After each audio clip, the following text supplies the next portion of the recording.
প্রক্রিয়া এবং দুর্গাপুজো নিয়ে কি বলবেন? মায়ের আগমনের পঞ্চমী দিন আছে এবং আমি আগেও বলেছি এটা আমাদের একটা ক্ষুদ্র প্রয়াস। আজকে আমার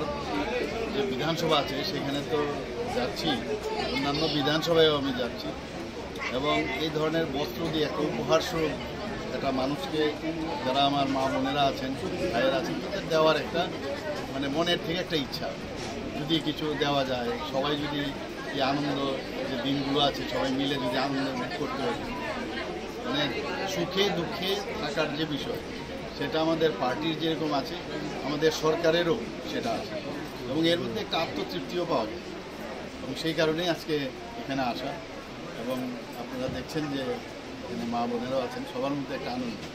এবং আমরা চাই ত্রিপুরাতে শান্তি সম্প্রীতি একটা বজায় থাকবে, সবাই একজন আরেকজনকে দেখে রাখবে